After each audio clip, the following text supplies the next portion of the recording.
Hi అండి. Welcome to అమూల్య మంత్రి Telugu audio stories. ఈరోజు మనం వినబోయే స్టోరీ ప్రేమ వలయం. ఈ స్టోరీని వినబోయే ముందు మన ఛానల్ని సబ్స్క్రైబ్ చేసుకోండి. అలాగే కథ నచ్చితే లైక్ చేసి కామెంట్ చేయండి. ఇక కథలోకి వెళ్ళిపోదామా? ఉదయం 10 అవుతున్నా కానీ సిరి ఇంకా పడుకునే ఉంది. రాధిక గారు రోజులాగే ఆవిడ పనేంటో ఆవిడ చేసుకుంటూ ఉంది. శ్రీరామ్ గారు ఆఫీస్కి వెళ్ళిపోయారు. మంగమ్మ, ప్రభావతి గాల్రం ముఖాలు వాడిపోయాయి. దేవుడి నామాలు స్మరించడానికి కూడా వాళ్లకు మనసు రావడం లేదు. ప్రతిరోజు దేవుడికి చేసే పూజ చాలా కష్టంగా ముగించుకున్నారు ఈరోజు. ఏంటి, ఈ పిల్ల ఇంకా నిద్ర లేవలేదు, మనమే వెళ్ళి లేపుదాం అని స్వప్న, రాజ్ ఇద్దరూ సిరి గదిలోకి వెళ్ళారు. హాయిగా నిద్రపోతున్న సిరిని భుజంపై తట్టి లేపింది స్వప్న. పసిపాపాయి ఉదయాన్నే చిరునవ్వులు చిందిస్తూ నిద్రలేస్తారు. అచ్చం అలాగే సిరి కూడా మనసంతా సంతోషాన్ని నింపుకొని పెదాలపైకి చిరునవ్వు తెచ్చుకుంది. ఎదురుగా ఉన్న వాళ్ళిద్దరినీ చూసి గుడ్ మార్నింగ్ అని చెప్పి కళ్ళు నలుచుకుంటూ లేచి కూర్చుంది.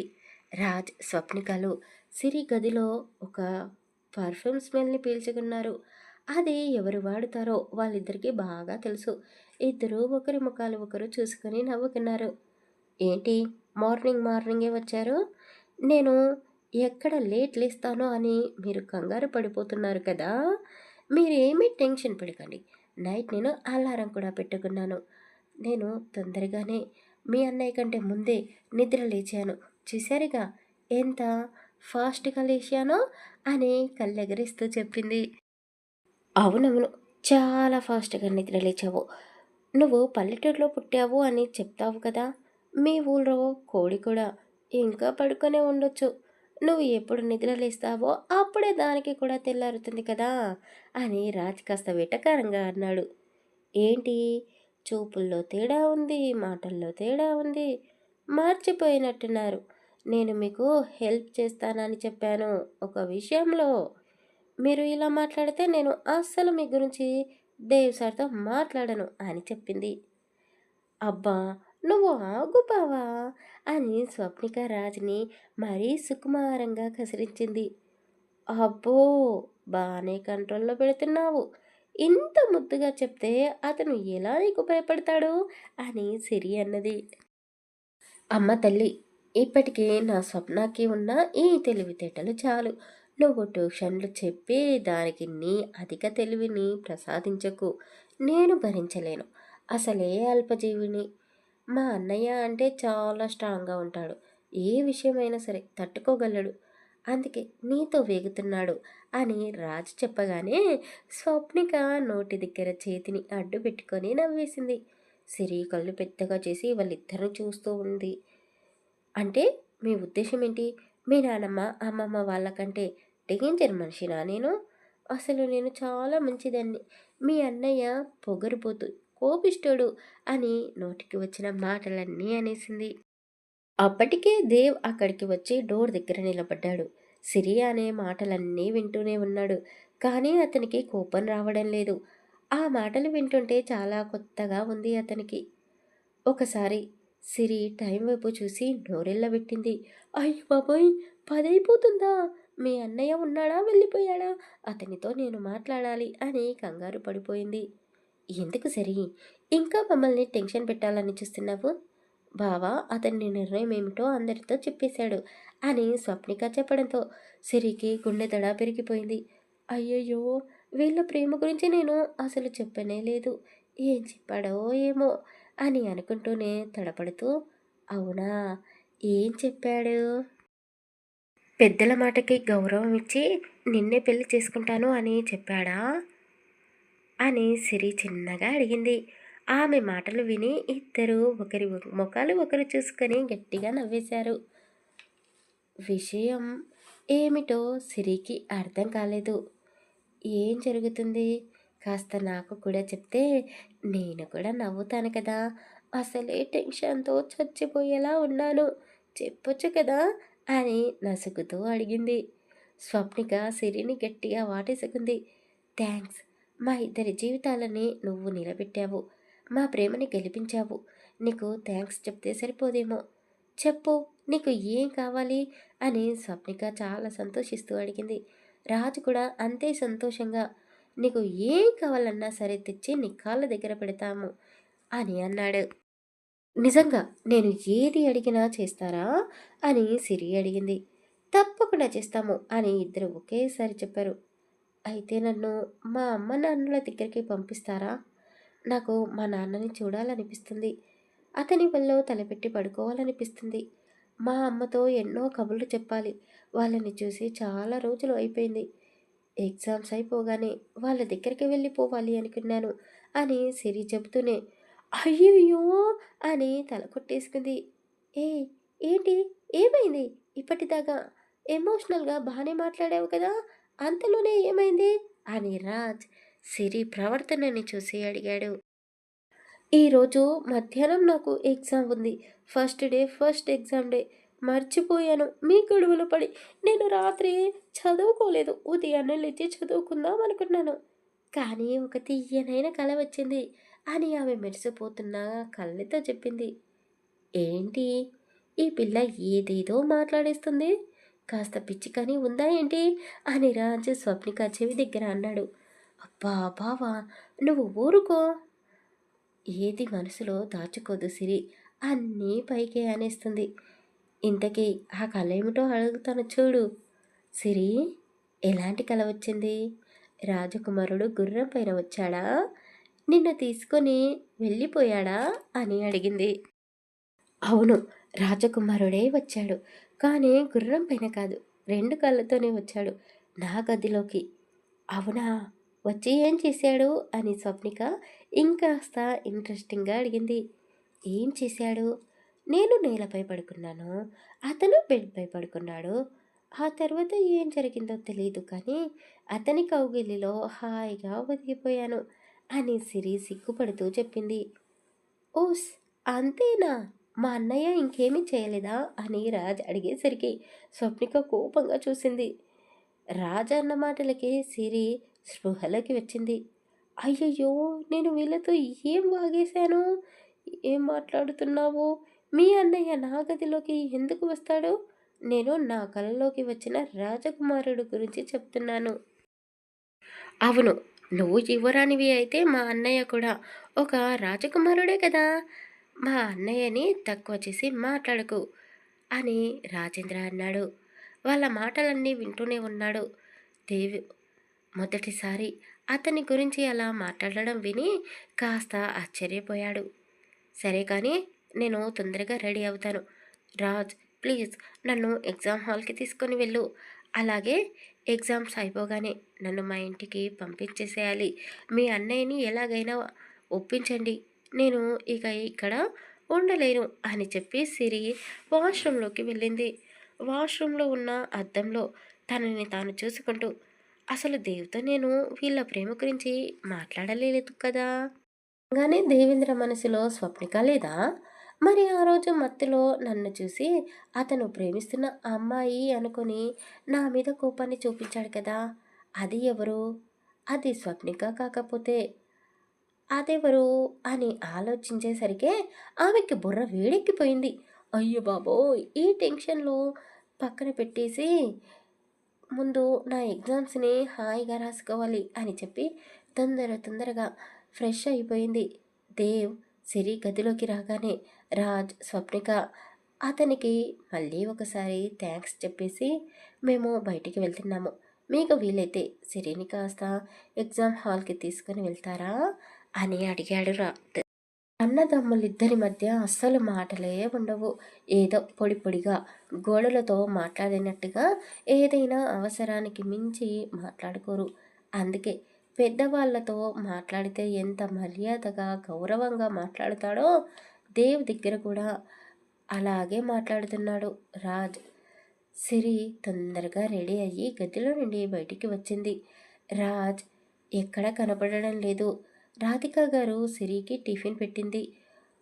ఒక్కసారి టెక్స్ట్ బుక్ ముఖం చూడకపోతే బాగుండదు అని చెప్పేసుకొని ఆమె కళ్ళు చదువుకోవడంతో బిజీగా ఉండిపోయాయి.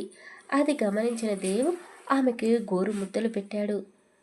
తినిపించేది రాధిక గారు అని సిరి ఇష్టంగా తింటూ, ఇంకొంచెం కారపొడి వెయ్యి, ఇంకో 2 ఇడ్లీలు పెట్టు, ఈరోజు దోశ వేయలేదా, పూరి చేస్తే అదైనా తినిపించు అని ఒక పక్క చదువుతూనే మరో పక్క ఫుడ్ని ఎంజాయ్ చేస్తూ ఉంది. అబ్బో, ఇది ఏది తిన్నా తృప్తిగా కడుపు నిండా తింటుంది అని దేవేంద్ర మనసులోనే అనుకున్నాడు. ఇక చాలు, కడుపు నిండా తింటే ఎగ్జామ్ హాల్లో నిద్రపోతావు అని దేవ్ అనగసారికి సిరి అతని వైపు చూసింది. అదేంటి, నువ్వు తినిపిస్తున్నావు, ఆంటీ ఎక్కడా, ఇందాక నాకు తినిపించింది ఆంటీయే కదా అని అమాయకంగా అడిగింది. ఆమె ఫేస్ చూస్తే అతనికి నవ్వొస్తుంది. కానీ నవ్వుని కంట్రోల్ చేసుకుంటూ, ఇక చదివింది తిన్నది చాలు పద అని పైకి లేచాడు. ఇంకేమీ మాట్లాడకుండా సిరి అతనితో పాటు పైకి లేచింది.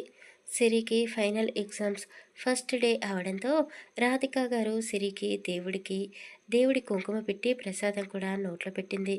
సిరి పల్లెటూరులో పుట్టి పెరిగింది. పల్లెటూరులో ఉండే వాళ్ళకి పూజలు చేయడం బాగా వస్తుంది అని అందరూ అనుకుంటారు. కానీ సిరి అందరూ అనుకునే దానికి ఆపోజిట్ పర్సన్ కదా. దేవుడికి ఆమెకి పెద్దగా బాండింగ్ ఏర్పడలేదు. కానీ వాళ్ళ అమ్మ ఊళ్ళో ఉన్నప్పుడు ఇలా బుద్ధిమంతురాలిలాగా రెడీ అయ్యి దేవుడికి దండం పెట్టుకునేది. సిరి రాధిక గారిని హత్తుకుంది. థ్యాంక్స్ ఆంటీ, ఈరోజు మీరు మా అమ్మని గుర్తు చేశారు. మా అమ్మ కూడా ఇంతే, నేను ఎగ్జామ్కి వెళ్ళే మొదటి రోజు ఇలాగే దేవుడి ప్రసాదం పెడుతుంది. నువ్వు పెట్టినట్టుగానే దేవుడి కుంకుమ పెట్టి ఎగ్జామ్కి పంపిస్తుంది. చాలా థ్యాంక్స్ అని చెప్పి దేవ్తో కలిసి ఎగ్జామ్ హాల్ దగ్గరికి వెళ్ళింది. దారి పొడవునా ఇద్దరు మధ్య ఒక మౌనం. అతను ఆమెతో ఏమీ మాట్లాడలేదు. సిరి కూడా సిలబస్ చూసుకోవడంలో బిజీగా ఉండిపోయింది. ఆమెని కాలేజీలో వదిలేసి ఆఫీస్కి వెళ్ళిపోతాడేమో అని సిరి అనుకుంది.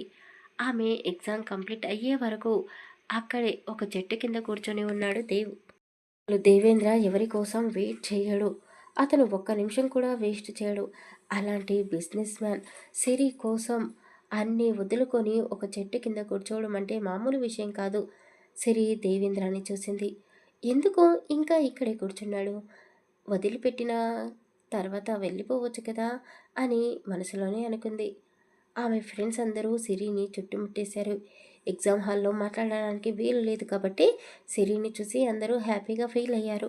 ఎలా ఉన్నావే, ఇక్కడి నుండి ఆ రౌడీ విధవ నిన్ను లాక్కొని వెళ్ళాడు. అక్కడికి వెళ్ళిన తర్వాత నిన్ను బాగానే చూసుకుంటున్నారా, బాధ పెట్టలేదు కదా, కొట్టారా, తిట్టారా, అసలు ఎందుకు నిన్ను తీసుకొని వెళ్ళారు అని ఆమె బెస్ట్ ఫ్రెండ్ అడిగింది. ఆమె సిరికి బెస్ట్ ఫ్రెండ్ కాబట్టి దేవేంద్రాన్ని తిట్టగలిగింది. కానీ మిగతా ఫ్రెండ్స్ మాత్రం దేవేంద్రని తినేసేలా చూస్తూ ఉన్నారు. అబ్బా, అన్ని ప్రశ్నలు ఒకేసారి వేస్తే నేను సమాధానం ఎలా చెప్పాలి అని అన్నది. అసలే ఇక్కడ అమ్మాయిలు కరువులో ఉన్నారు. ఇప్పుడు ఆ కోపిష్ఠుడిని నేనే కాపాడుకోవాలి, నాకు తప్పదు కదా అని మనసులోనే అనుకొని, నేను రేపు వచ్చిన తర్వాత నీతో మాట్లాడతాను, ఇప్పుడు టైం లేదు అని చెప్పి దేవి దగ్గరికి వెళ్ళింది. గబగబా నడుచుకుంటూ సిరి. అక్కడ ఉన్న స్టూడెంట్స్ అందరూ దేవిని గుర్తుపట్టారు. అతను ఒక బిజినెస్ మ్యాన్. అంతేకాక అతను కాలేజీలో చేసిన రచ్చ మామూలుది కాదు కదా. దేవ్ డ్రైవ్ చేస్తూ ఉన్నాడు. సిరి సైలెంట్గా కూర్చొని ఉంది. ఎలా రాసావు ఎగ్జామ్ అని అతని ఆమె వైపు చూడకుండానే అడిగాడు. కొంచెం చదువుకుని రాసి ఉంటే చాలా బాగా రాసేదాన్నేమో. అంటే ఈ పేపర్ రాయలేదా, సరే వదిలేసేయి, నువ్వు ఎగ్జామ్స్ కూడా రాయకపోయినా పర్వాలేదు, నీకు సర్టిఫికెట్ వచ్చేస్తుందిలే అని అతను చెప్పాడు. లేదు లేదు, నేను చదువుకోకపోయినా బాగానే రాస్తాను, నీకు తెలియదేమో, నేను టాపర్ని, ఒక్కసారి చదివిస్తే ఎప్పటికీ మర్చిపోను అని చెప్పింది. అందుకు అతను నవ్వుతూ, అవునా, అందుకేనా రాత్రి నిద్రలో గట్టిగా నన్ను కౌగులించుకొని పడుకున్నావు, ఎక్కడెక్కడో తాకావు, ముద్దులు పెట్టుకున్నావు, ఉదయం నిద్రలేచి మా వాళ్ళతో కలగన్నాను అని చెప్తున్నావు, నీకు మెమరీ పవర్ బాగానే పనిచేస్తుంది. సిరి అతను చెప్పిన మాటలు విని నోరెళ్ళ పెట్టింది. అంటే రాత్రి నిజంగానే నిన్ను నేను కౌకలించుకొని పడుకున్నానా, మన మధ్య ఏమీ జరగలేదు కదా అని టెన్షన్ పడుతూ అడిగింది. ఆమె టెన్షన్ పడుతూ ఉంటే ఆమె ఫేస్ మరోలా మారిపోయింది. ఆ ఫీల్ కూడా అతనికి బాగా నచ్చింది. అవును, నన్ను గట్టిగా కొరికావు కూడా. నల్లగా ఉన్నాను కదా, అందుకే ఆ మరకలు కనబడడం లేదు. నువ్వు చేసినట్టే రాత్రి నేను కూడా నీ శరీరంతో ఆడుకుంటే అప్పుడు నా బాధ ఏంటో నీకు తెలిసేది అని దేవ్ అమాయకంగా అన్నాడు. పాపం, నిజంగానే నేను బాధ పెట్టినట్టున్నాను అని సిరి మనసులోనే అనుకుని తలదించుకొని సారీ అని చెప్పింది. అయ్యో, ఇంత అమాయకంగా ఉన్నావేంటే? సారీ ఎందుకు? నేలపైన పడుకున్నావు నువ్వు. మంచం పైకి ఎలా వచ్చావు? నేను నిన్ను తెచ్చి నా పక్కన పడుకోబెట్టుకున్నాను. నేనే నీకు ముద్దు పెట్టుకున్నాను. నేనే నిన్ను దగ్గరికి తీసుకున్నాను. నువ్వు మాత్రం ఒక బొమ్మలా పడుకుండిపోయావు. కాస్త కూడా తెలివి పెట్టి ఆలోచించవేంటే అని అతను మనసులోనే అనుకుని ఆమెని ఒక హోటల్కి తీసుకుని వెళ్ళాడు. అప్పటికే సాయంత్రం అయిపోయింది. చీకటి పడుతూ ఉంది. అదేంటి ఇక్కడికి తీసుకొని వచ్చావు? ఇంటికి వెళ్ళి డైరెక్ట్గా భోజనం చేసి పడుకుంటే సరిపోతుంది కదా. పైగా నేను రేపటికి ఎగ్జామ్కి ప్రిపేర్ కూడా అవ్వాలి అని చెప్పింది. ఏం పర్వాలేదు, ఇక్కడ నేను నీకు అన్ని పాఠాలు నేర్పిస్తాను అని రిసెప్షన్ దగ్గర అతని పేరు చెప్పి ఒక రూమ్ని తీసుకున్నాడు. ఇప్పుడు రూమ్ ఎందుకు, నేను ఇంటికి వెళ్ళిపోతాను అని కంగారుగా అన్నది సిరి. అతను ఆమె చెయ్యి పట్టుకొని లిఫ్ట్లో థర్డ్ ఫ్లోర్కి తీసుకుని వెళ్ళాడు. అక్కడ ఒక గదిలోకి ఆమెను తీసుకుని వెళ్ళాడు. ఆ గది చాలా బాగుంది. ఆ హోటల్లో ఏ జంట దిగినా బెడ్పై పూలన్నీ చల్లి లవ్ సింబల్ని వేసి పెడతారు. అది చూసి ఒక్క అడుగు కూడా ముందుకు వేయడం లేదు. డోర్ దగ్గరే అలాగే ఒక చెక్క బొమ్మగా నిలబడిపోయింది. ఆ తర్వాత ఏం జరగబోతుంది తర్వాయి భాగంలో తెలుసుకుందాం. కథ నచ్చితే ప్లీజ్ లైక్ చేసి కామెంట్ చేయండి. అలాగే మన ఛానల్ని సబ్స్క్రైబ్ చేసుకోండి. స్టోరీ కనుక నచ్చకపోతే మీరు కామెంట్ రూపంలో తెలియజేయండి. నేను ఆపిస్తాను. Thank you for listening.